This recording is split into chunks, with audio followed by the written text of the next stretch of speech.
So the Browns schedule came out last night, and well, we're going to talk about that. But before I do that, I want to make sure I give a shout out to the patreon.com dog check tier members.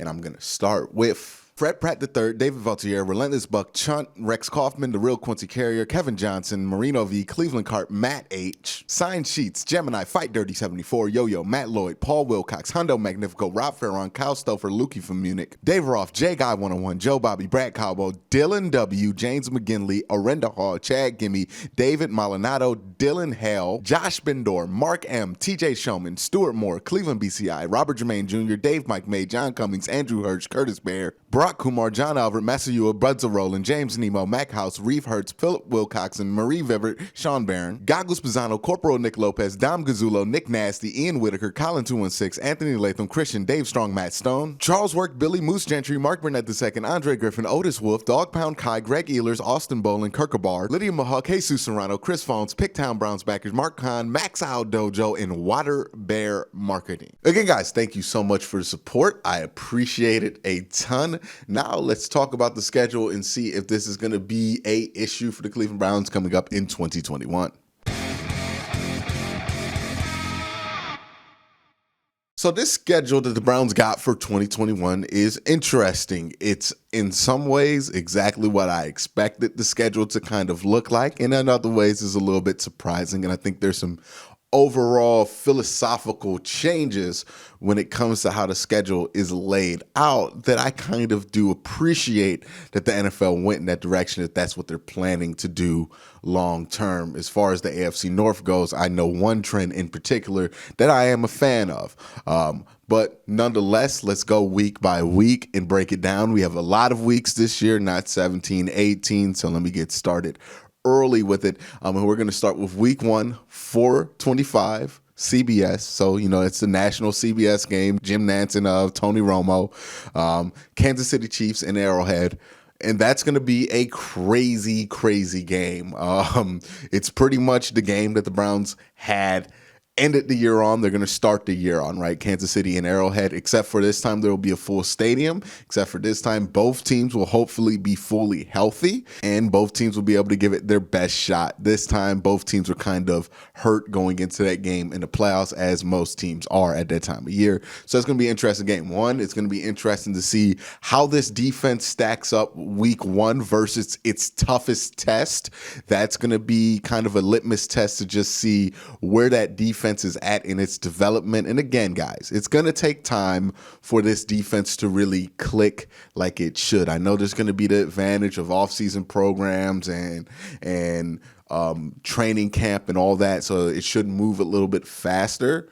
But it might take a couple of weeks for this defense to fully get gelled, for teams to really get that chemistry together, especially with how versatile and multiple this defense is going to be this year. So Kansas City, week 1, it's going to be a barometer, right? It's going to be, let's see where you are coming out of training camp. Let's see if you really improve this defense, and let's see how far this defense has to go to get where it needs, or if it needs to go any further, right?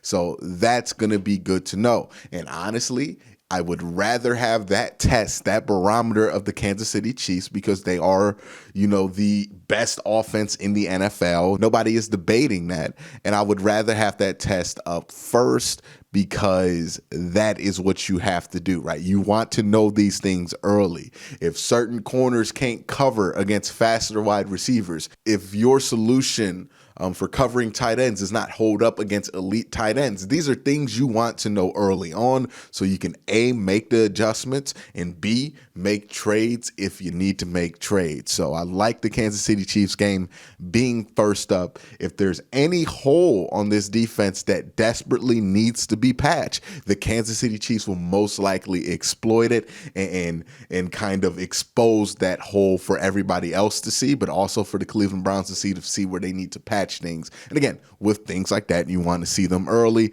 rather than late. The next week, the home opener, and there's like this misconception the Browns haven't won a home opener. They've won their home opener recently. That's not been an issue. They just haven't won the opening game. So again, that's going to be another thing to watch when they play the Kansas City Chiefs. It's going to be a tough one to get, but if they do get it, boy, do you get that monkey off your back in the biggest way. But the next week is going to be against the Texans. It's going to be a 1 o'clock game at home. Texans right now, they don't look good, but I say this now. Because I also know that people are going to come out and talk about strength of schedule. Oh, the Browns have the 9th toughest schedule versus the 5th toughest.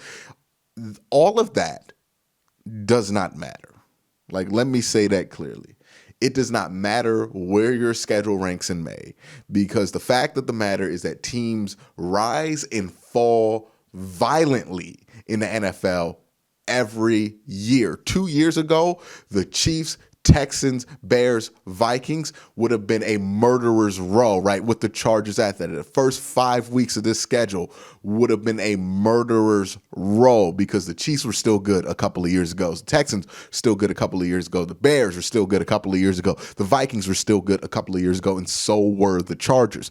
But all of a sudden, a couple seasons later, not as tough as a stretch. So I say that to tell fans, do not start freaking out about how tough you think certain stretches of the schedule are going to be, because in reality, we have no idea if the Browns are even going to be good, right? Like, we have a hypothesis that the Browns are going to be good based on good information, but, we don't know it yet. And again, these things fluctuate violently during the season, during weeks of the season, let alone before the season. So you hear all these people putting out strength of schedule stuff and, who has the toughest schedule?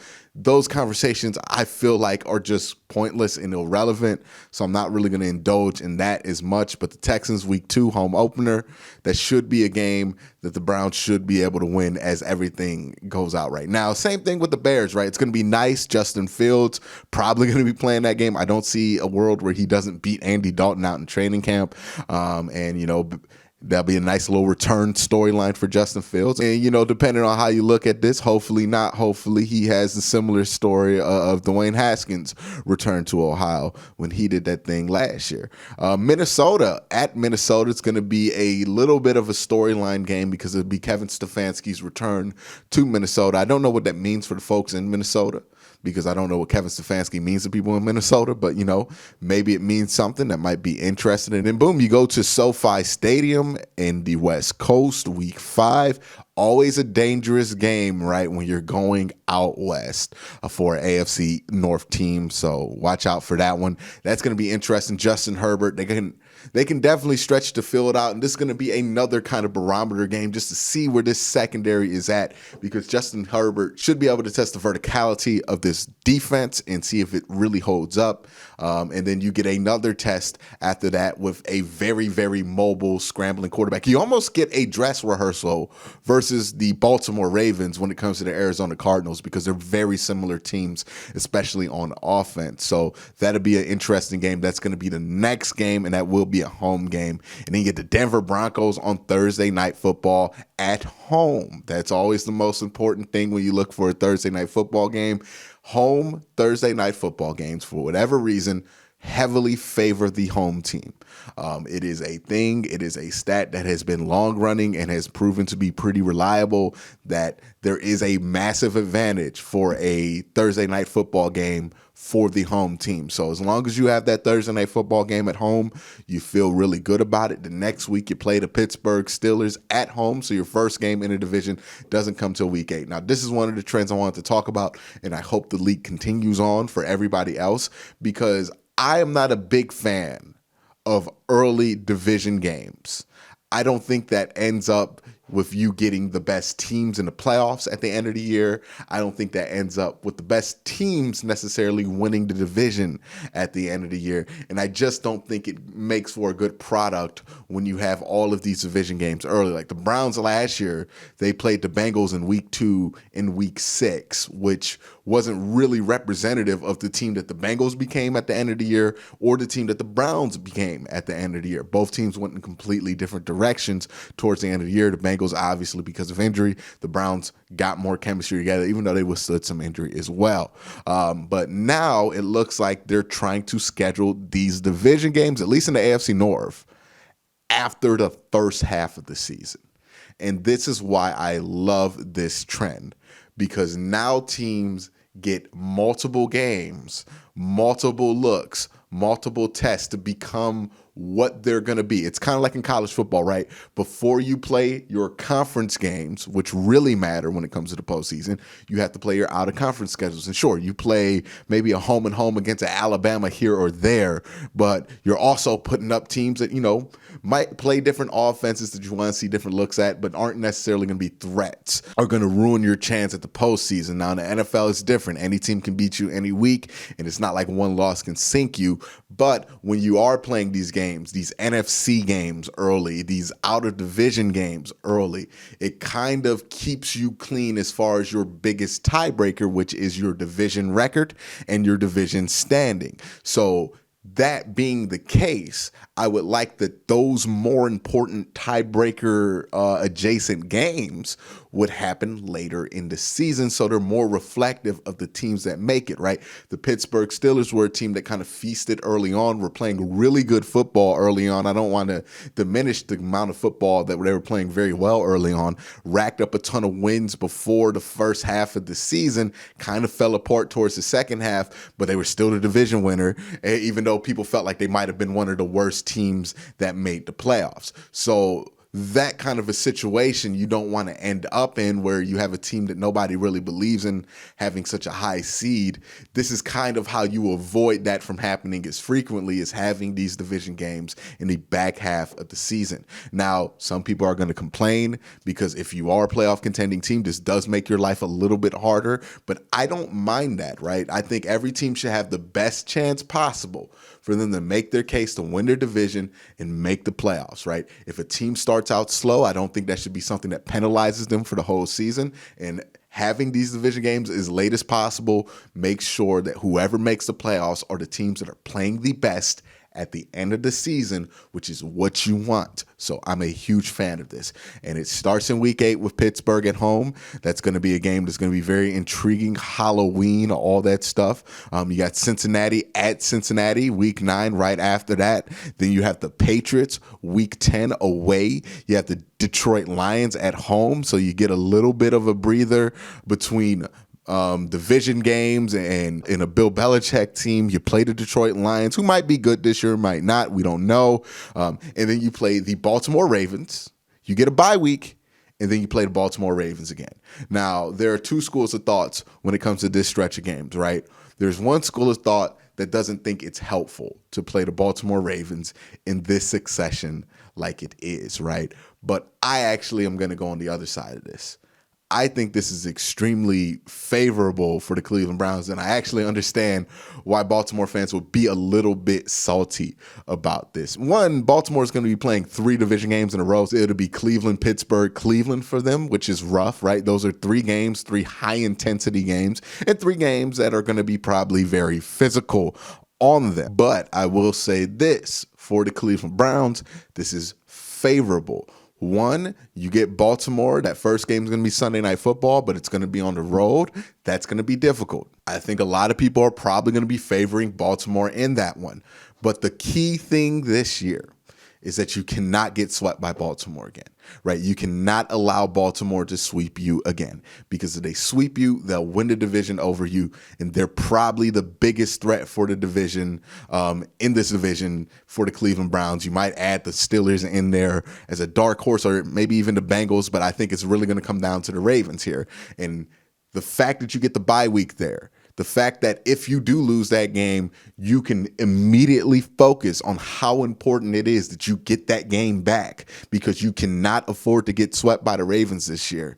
And then you play them right after that is going to be an advantage. If you beat the Ravens that first game and then you get a bye week, that's also going to be an advantage, because you won the hard one. Now you just got to win the home game. It's going to be like almost an NBA playoff series the way this is set up, but I do like that. I think that's favorable for the Browns. If I were a Raven fan, I would be a little salty about that. I'm not going to lie. That's not really a nice way for that to lay out for them, especially when, for the Ravens, I would imagine they're thinking the biggest threats to the division against them would be the Browns, would would be the Steelers, to have 3 of those games packed up right up against each other just doesn't seem great. And let's hope that the Ravens don't have any injuries coming into that game, because again, a 3-week injury at the beginning of the season ain't going to be that big of a deal for the Ravens. But at that stretch, if you lose somebody for 3 weeks, it's going to be very important, very detrimental for the rest of the season. So for them, that's rough. For the Browns, that's a good position to be in. So that's where I'm at with that. The Raiders, week 15 at home, you got to get that win back. It was unacceptable that you let the Raiders beat you last year where they did. You got to get that win back. And then you get a nice little fun game here, Christmas Day, prime time game against the Packers. Well, not prime time, but it's going to be a national TV game against the Packers. Again, week 16 against an NFC opponent. It's not going to be the most consequential game in the world, but it could be, fingers crossed, maybe some kind of Super Bowl preview if both teams look good at that time. But who knows if the Packers even have Aaron Rodgers at this point. And in week 17, you get the Steelers in Pittsburgh, and then you get the Bengals at home, which are going to be interesting. I believe that Steeler game is going to be Monday night, and let me tell you what the national TV games are going to be for this year. And I'm going to count the games where it's more likely that they're the number one game on CBS as well. So you're going to start off week 1, which is going to be a pseudo-national TV game because that's going to be a national broadcast with Tony Romo, Jim Nantz. Week 1 against the Chiefs, 4:25. And then if you're the Browns, you don't play another national TV game until week 7 against the Broncos at home, Thursday Night Football. Then you play the Ravens in week 12 on Sunday Night Football. And then you get the Packers on Saturday Night Football, which is kind of a national TV spot.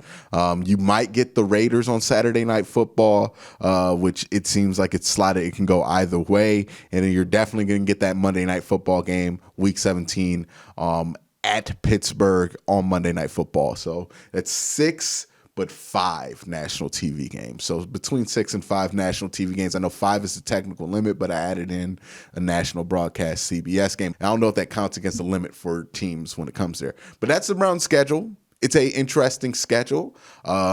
I would have expected more early national TV games, but hey, look, they're not playing the consequential games until the second half of the season anyway, so they're trying to make sure that those games are aired nationally. But that's the Browns schedule for this year. Let me know what you guys think, and let me know when you guys think you're going to be ready for me to do a schedule run-through kind of prediction of what I think the Browns record might be looking at the schedule. It's probably going to have to be closer to training camp, but let me know your thoughts down in the comment section below. But again, guys, thank you for watching.